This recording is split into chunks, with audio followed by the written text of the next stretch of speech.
Hey everybody, it's Brian Asbury, and I just wanted to welcome you to today's episode. If you could, like today's episode, hit that subscribe button, and let's continue to grow the developmentally speaking brand. Today, my guest is wrestler, promoter, trainer, Steve Keirn. Steve, how's it going? It's going incredible. I appreciate you having me on. Thanks so much. I appreciate you taking the time out. So, Developmentally Speaking is a podcast dedicated to the developmental territories. So, how did FCW come about? Well, at the time, I was agent slash producer.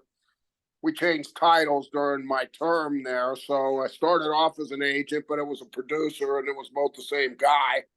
Anyway, I was burning out, to be honest with you. Mm-hmm. The traveling, I mean, I was on most of the European and Australia and out of the country tours, helping run it.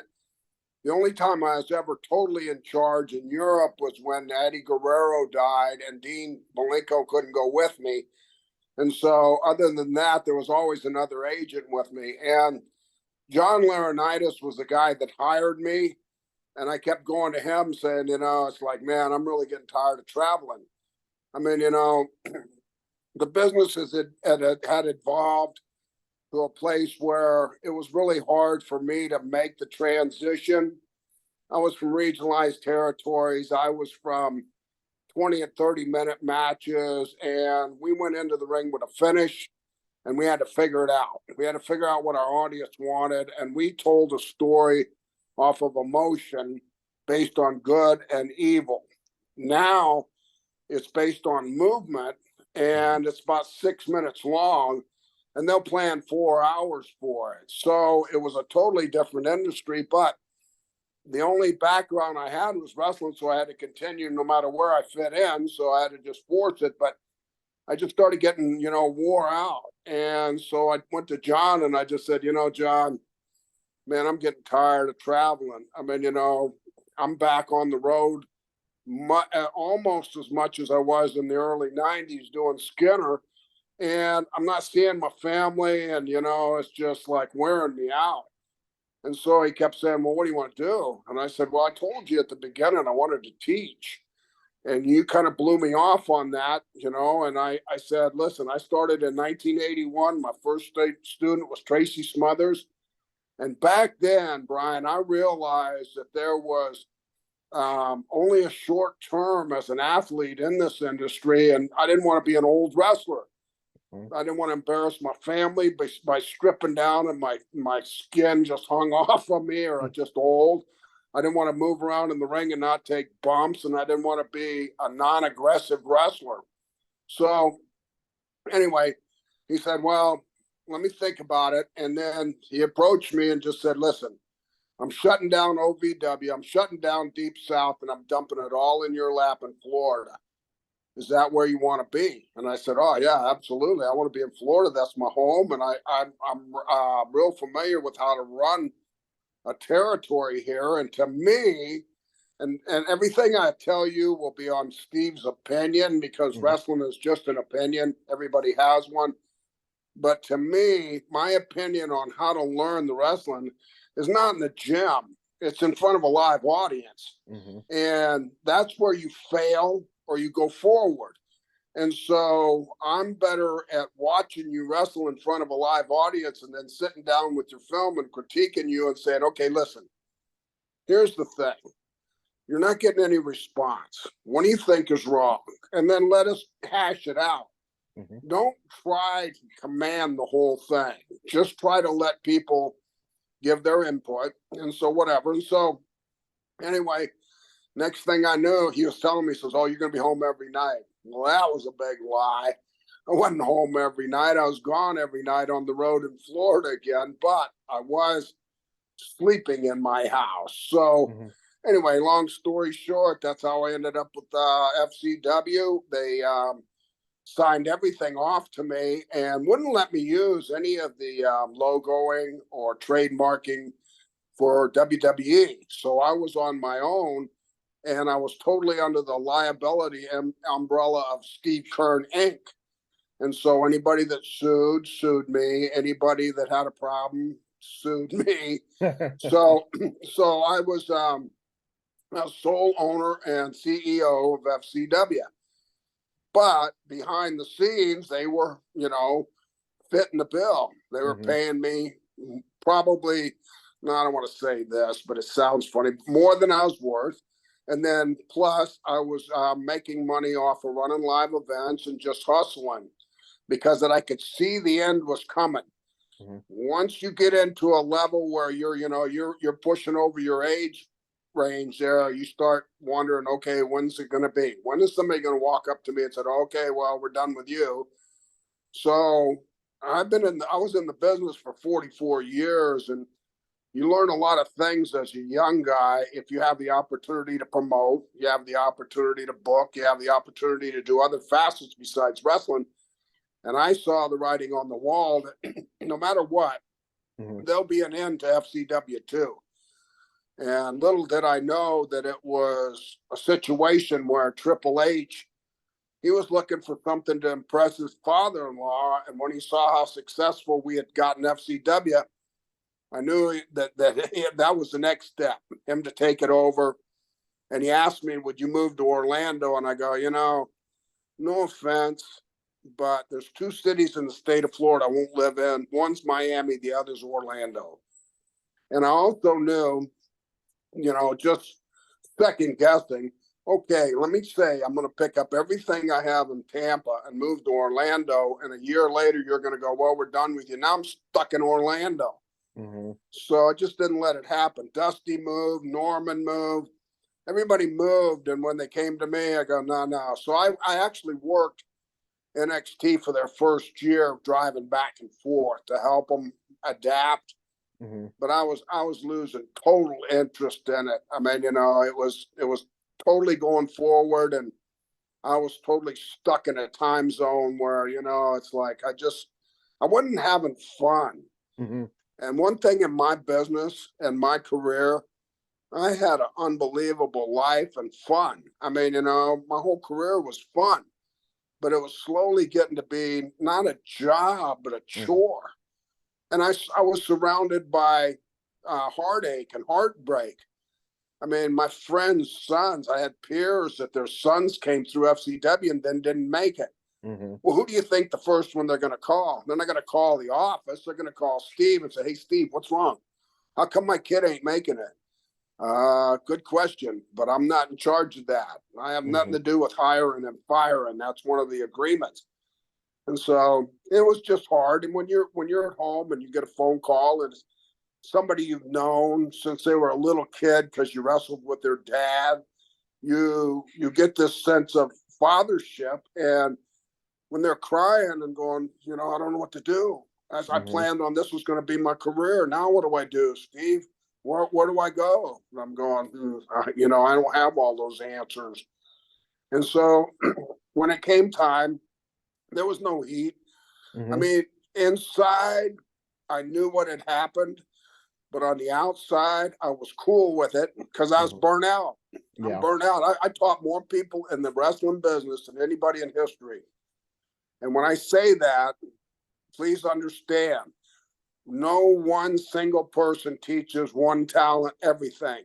You just give them as much experience and as much knowledge as you can throw at them. And then in a combination with you and like Dusty and Tom Pritchard and Norman Smiley, they conjugate and they come up with their own talent and their abilities. So it's more than one person. So I claim victory for the most, but at the same time, they weren't all just me, so. Yeah. So when they decided that they were going to move everything to Tampa, was that an easy process? Because I know that previously when they would open a new developmental, they wouldn't necessarily shut down. Like they didn't shut down OVW when they opened Deep South, but when it came time for FCW, they just shut everything down. Did they just everybody? There was more behind the scenes than I knew. I mean, you never know all the facts. Later on, I found out that Danny Davis was having problems. OVW was wanting to do things on their own. I mean, Jimmy Cornette was getting his little feed in there every once in a while. And I mean, Deep South was run by Bill DeMott, who's a great guy, but him and Jody Hamilton just couldn't seem to get a grip. When it started, it was a nightmare because we had no building. Mm-hmm.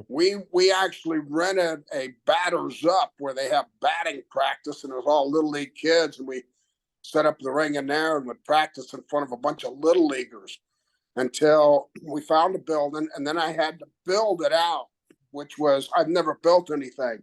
Mm-hmm. So it took a long time, almost 8 months for it to get built. And then after that, it was pretty smooth sailing. But still, when you're running a business, you're wearing too many hats. That's what I was problem was. You're being the president. You're trying to run shows. I was filming the matches just to give them their films. I was, doing too many things. So it caught up with me. Now, I got to experience a couple FCW shows. I moved to Tampa for a short bit, but it was towards the end. I had a couple friends that got signed and trained with you, and so I decided I was going to move down there and test it out. So I got to go to a couple of the house shows and some of the TV tapings, and that's what I always loved about developmental is, like you were saying, you have to work. That the difference between that and NXT is my opinion is that you shouldn't automatically just be thrown on national television. Working those armories, those high schools all around Florida and stuff. I always felt like they got the most out of that. Right. Learning. Well, they do. And here's the thing. The developmental was designed to develop talent, not to showcase talent. So you develop talent, and then they've never been seen before. And then you send them to WWE, and they're a new commodity. But Triple H came up with this new theory, like a pro football camp, that you go in there and you get a lot more trainers, a lot more rings, a lot more whatever, razzmatazz, but put it on TV. To me, it just kills the whole concept of surprise. Here's a new talent. You've been seeing this guy for a year on NXT, and now all of a sudden he's coming to WWE. Where's the surprise? Where's the something new? Where's, creativity? And so it's just, go back into my opinion. My opinion was developmental should be like I had it. It was more or less a hidden thing. I didn't go, my television only ran in the state of Florida. It was on an off channel. The other side of it was I was running low, small shows, but every talent I had no name. And so I had to get really creative as a promoter. And I'm actually advising people that are trying to run businesses now. You don't advertise the names. When you run a small town, I like the center of Florida because there's not as much entertainment in the center. And so I would run 20-man over-the-top battle royals, mixed tag match, girls bikini contest, triple threat, Texas death match, and just load the card up with gimmick matches and then put real small letters, Sheamus, Roman Reigns, Drew McIntyre, Wade Barrett, Dolph Ziggler, all these people that nobody knew, because my psychology was here's the deal. When the average fan goes up and looks at an advertisement, they start looking at names and they go, I don't know him. I don't know them. I don't know this one. I don't know that one. Well, I'm not going. I don't know any of these people. But if you get them interested in by the types of matches, they'll come and they'll get educated. And if you run it enough, then they'll start recognizing the names again. So that's what I did. I couldn't agree more. Now, it seemed like FCW, they kind of when they wanted to hire football players, models, they just, more than at previous developmentals, they just hired a bunch of people to try to see. They sure did. To see if they could make something out of that. Was there a reason behind that they just started sending you people almost weekly? I don't know. Sometimes I think it's because I was a big ribber in the business that they were ribbing me. When they sent me to Bella Twins at the beginning, I got two little skinny girls that are identical twins standing there watching this talent like Natty Neidhart. and you know, the people that are working out in the ring, and they're going like they're sitting there biting their fingernails, like, and I'm going. I pick up the phone and I call John Laurinaitis and say, okay, what's the deal? What do you want me to do with them? And he goes, teach them to wrestle. And I'm going, teach them to wrestle? They look like models. Mm-hmm. I don't care. Teach them to wrestle. Okay. Hey, Natty, come here. Get in there and beat them up for a couple of days, will you? And that's how it works. I mean, you know, you get somebody that's really good at what they did. And I knew Natty since she was a little girl because of working with her dad, and love her to death and have so much admiration and respect for her that she helped out quite a bit. And I used a lot of talent. I mean, Dolph Ziggler, when he was in here, he had already been in some cheerleader gimmick, something earlier in his career that didn't really get pushed too hard, or he didn't get a great opportunity. And so he was a talented guy. And I mean, you know, I had talent that could, okay, you get in there and you do this. Because I taught every trainer that ever worked for me, do not let them touch you. Don't let them touch you. And Norman had the hardest time. He's already had a back surgery because of it. But, you know, you want to get in there and show them how to do it. But, you don't realize they don't know what they're doing. And the most misused phrase in pro wrestling is, hey, I'm sorry. What are you going to say after that? Well, you're sorry, but I'm paralyzed, you know? So, you know, there was a lot of, you know, another thing is not everybody, just because they're a good worker, can teach. You have to learn to teach. And it took me years to figure it out. When I first started with Tracy Smothers, I got in there and wrestled him. That's how I taught him. I wrestled him. I said, just listen to me and follow me. Don't be creative. Let me run this whole thing. And then, you know, he adapted.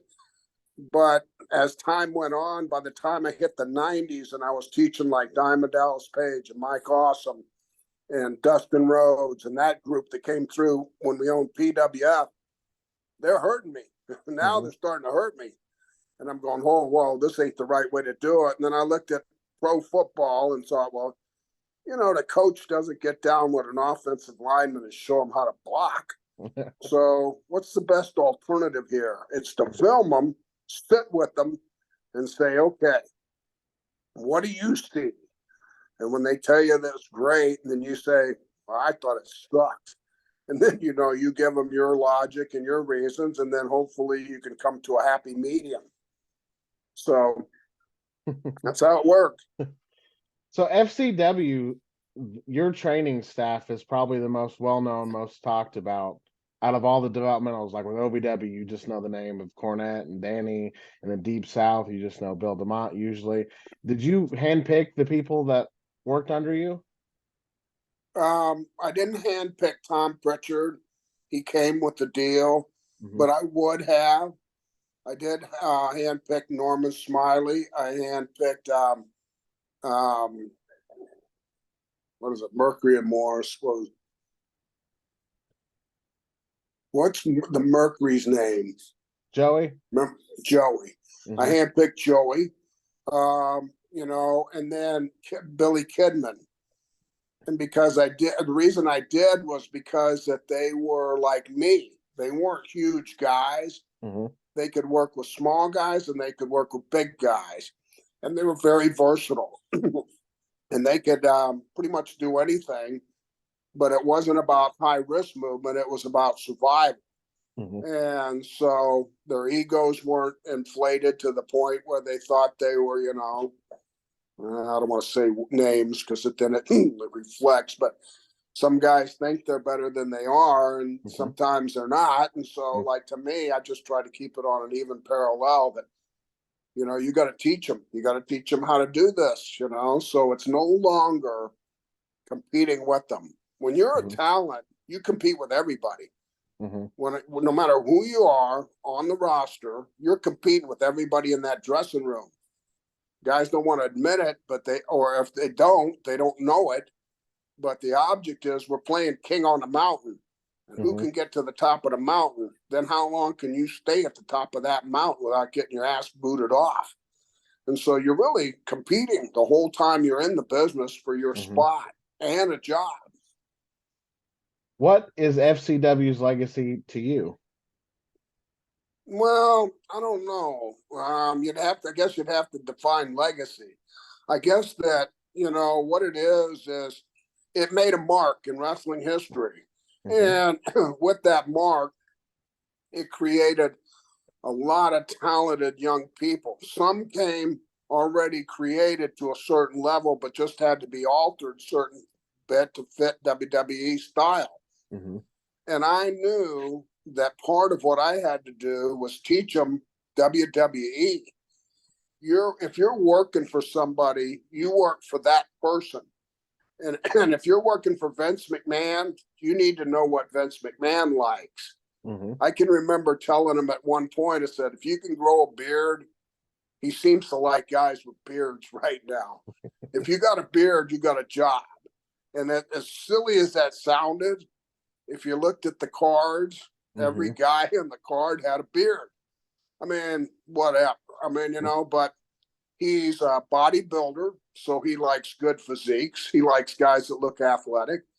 When I was an agent, he would come in the production meetings and goes, how in the world did we end up with a dressing room with a bunch of little kids in it? He said, is there any men left in the business? He said, the only guy I saw in there that was a man was Undertaker. And I'm going, you're the one hiring them. I mean, so I said, if you're athletic, you look like you put extra time. I said, if you invest in your outfit or your character, that helps. I mean, I use examples of my close friends that would, okay, you never could see Macho Man on the first match, the way he come dressed. He was so overdressed to come to the ring that there's no way he was going to come out to the national anthem. So, if you put a little time, money, and invest in your character, and you really try hard, and you take care of your body, and you look the part, and the boss can look at you and say, this is one of my guys. Mm-hmm. You're accomplishing a goal. Absolutely. How has life been after FCW? I've seen you've got a new book out. I do. Well, life has been phenomenal for me. I mean, when you retire, you think, you're going to go stagnant and nothing's going to happen. But I got 5 of the most beautiful grandkids you could possibly have, that both of my daughter and my son have raised amazing children with manners and respect. I mean, it's like, what a blessing that I don't have to regulate on any of them, but I'm enjoying them like I never had the chance to enjoy my own children because I was on the road so much. And then I'm doing things I want to do. I like to fish. I don't like to go sit in a boat and wait for a fish to bite. If we don't catch anything, I'm bored.